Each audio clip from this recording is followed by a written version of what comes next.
ఈ take over చేసిన phase 1 తో పాటు ఫేజ్ 2, ఫేజ్ 3 కేంద్ర ప్రభుత్వం వాటాతో ఈ హైదరాబాదు మహానగరానికి మెట్రో రైల్ ని ఫుల్ ఫ్లెడ్జ్ లో చేయాలన్నది ఈ రోజు కేబినెట్ లో ఫేజ్ 1 ని ఎల్ఎన్టీ నుంచి టేక్ ఓవర్ చేసే కార్యక్రమాన్ని ఈ రోజు పూర్తి చేయడం జరిగింది. దీన్ని ఏదైతే ఈ టేక్ ఓవర్ చేసే కార్యక్రమం మార్చి 31, 2026 లోపు టేక్ ఓవర్ చేయాలని కేబినెట్ ఆమోదించడం జరిగింది.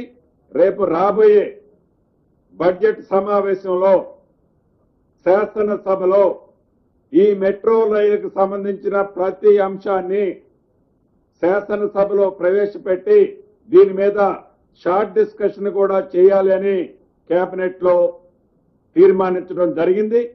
ప్రధాన ప్రతిపక్షాలు వారి సూచనలు సలహాలు కూడా తప్పకుండా ఈ రాష్ట్ర ప్రభుత్వం ఈ మెట్రో రైలుకి సంబంధించిన అంశాల్లో తీసుకోవాలని కూడా కేంద్ర రాష్ట్ర కేబినెట్ ఈ రోజు నిర్ణయం తీసుకోవడం జరిగింది.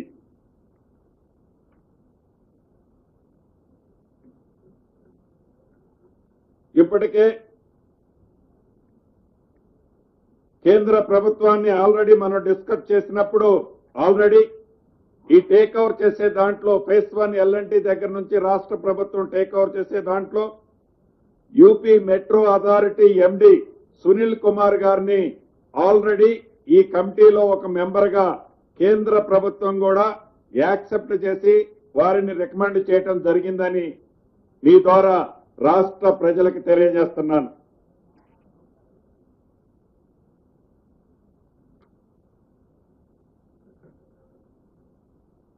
అదే రకంగా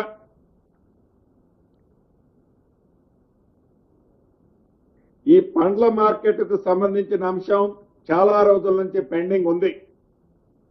ఈ కోయిడా ప్రాంతానికి సంబంధించిన హౌసింగ్ బోర్డుకు సంబంధించిన 239 ఎకరాలని ఓఆర్ఆర్కు ఆనుకొని ఉన్న ఏరియాని ఈ అంతర్జాతీయ స్థాయిలో పండ్ల మార్కెట్ ని ఏర్పాటు చేయాలని ఈ రోజు ఆ ల్యాండ్ ని మార్కెట్ సంస్థకి మార్కెట్ డిపార్ట్మెంట్ కి కూడా హ్యాండ్ ఓవర్ చేస్తూ ఒక ఇంటర్నేషనల్ స్టాండర్డ్స్ తో ఒక మార్కెట్ ని ఏర్పాటు చేయాలని కూడా కేబినెట్ ఆమోదించడం జరిగింది.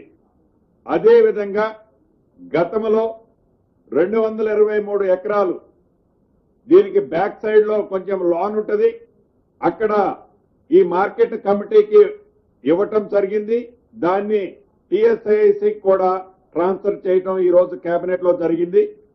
అదే రకంగా జేఎన్టీయు మహబాద్ గిరిజన ప్రాంతమైన మహబాద్ లో జేఎన్టీయు ఇంజనీరింగ్ కాలేజ్ కోసం 70 ఎకరాల ల్యాండ్ ని అలొకేషన్ చేయడం జరిగింది. అదే రకంగా శాతవాహన యూనివర్సిటీకి సంబంధించిన కాలేజీని సిద్దిపేట జిల్లా హుస్నాబాద్ లో 36 ఎకరాలు ల్యాండ్ ను కూడా అలొకేషన్ చేయడం జరిగింది.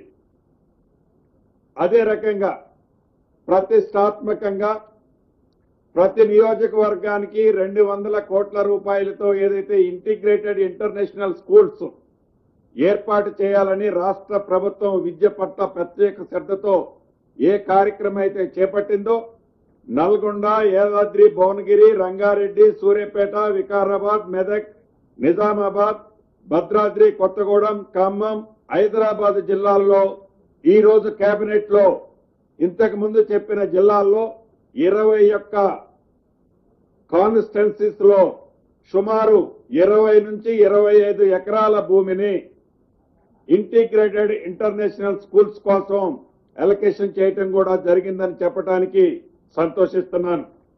అదే రకంగా ఎప్పటి నుంచో లాంగ్ పెండింగ్ ఉన్న ఈ కరీంనగర్ ప్రాంత వాసులు పోయే ప్రాంతానికి సుమారు డిఫెన్స్ ల్యాండ్ ఒక 42 ఎకరాలు డిఫెన్స్ ల్యాండ్ రిక్వైర్మెంట్ ఉంది. ఆ రోడ్లు వైడనింగ్ చేయడానికి, హై లెవెల్ కారిడార్లు ఏర్పాటు చేయడానికి, దానికి సంబంధించిన దాంట్లో డిఫెన్స్ ల్యాండ్ 42 ఎకరాలకు గాను దాని వాల్యుయేషన్ కంపేర్ చేస్తూ డిఫెన్స్ కి 153 ఎకరాలు కూడా అలాట్ చేసి ఆ 42 ఎకరాలని రాష్ట్ర ప్రభుత్వం జీహెచ్ఎంసీ వారు హ్యాండ్ ఓవర్ చేసుకునే అంశాన్ని కూడా కేబినెట్ ఈ రోజు ఆమోదించడం జరిగింది. అదే రకంగా భద్రాద్రి పవిత్ర పుణ్యక్షేత్రమైన భద్రాచలంలో ఒక గ్రీన్ఫీల్డ్ మినీ స్టేడియం ఏర్పాటు కోసం గౌరవ మంత్రివర్యుల సూచనల మేరకు 5 ఎకరాల భూమిని కూడా దాన్ని కూడా ఈ స్పోర్ట్స్ అథారిటీకి అలొకేషన్ చేయడం జరిగింది. ప్రధానంగా హిందువులు ప్రతి ఒక్కరూ దైవంగా పూజించే తిరుమల వెంకటేశ్వర స్వామి దేవాలయాన్ని నా సొంత జిల్లా అయిన ఖమ్మం, అదే రకంగా తుమ్మల ఈశ్వర్ మంత్రి గారి వారి సొంత నియోజకవర్గం, ఉప ముఖ్యమంత్రి గారి బట్టి గారి సొంత జిల్లాలో 20 ఎకరాల భూమిని టీటీడీ వారికి అలొకేషన్ చేయడం జరిగింది. అక్కడ పవిత్ర వెంకటేశ్వర స్వామి దేవాలయాన్ని టీటీడీ వారి సొంత నిధులతో ఒక స్టేడియంతో పాటు ఒక ఫంక్షన్ హాల్తో పాటు అద్భుతమైన టెంపుల్ ని నిర్మిస్తారని వారి బోర్డులో ఆమోదించుకోవడం జరిగింది.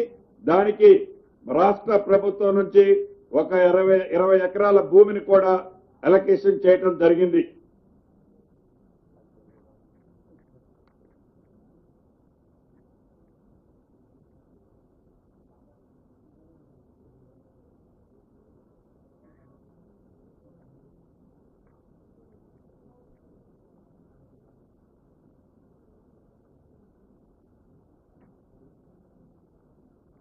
ఏదైతే ఈనాడు ప్రపంచవ్యాప్తంగా దేశవ్యాప్తంగా ఈ డేటా సెంటర్ల కాన్సెప్ట్ వచ్చింది. ఈ డేటా సెంటర్ల కాన్సెప్ట్ కు సంబంధించింది గ్రీన్ ఎనర్జీ పాలసీని ఒకదాన్ని ఈరోజు రాష్ట్ర కేబినెట్ ఆమోదించడం జరిగింది. ఎవరైతే డేటా సెంటర్లకు సంబంధించిన వారు 300 మెగావాట్కు సంబంధించిన కెపాసిటీ వరకు 300 మెగావాట్కు సంబంధించిన కెపాసిటీ వరకు గ్రీన్ పవర్ ని ప్రొడ్యూస్ చేసుకునే పాలసీని ఈ రోజు రాష్ట్ర కేబినెట్ ఆమోదించడం జరిగింది.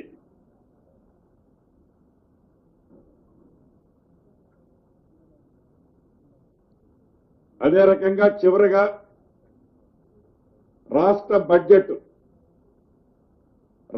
బడ్జెట్ సమావేశాలు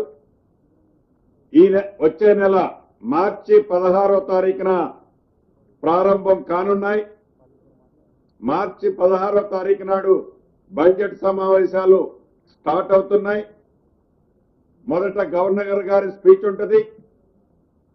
మార్చి 20వ తారీఖు నాడు బడ్జెట్ ని శాసనసభలో ప్రవేశపెట్టి తర్వాత ప్రొసీజర్ అంతా కూడా జరగటం జరుగుద్దని కూడా ఈ రోజు కేబినెట్ లో నిర్ణయం చేయటం జరిగింది.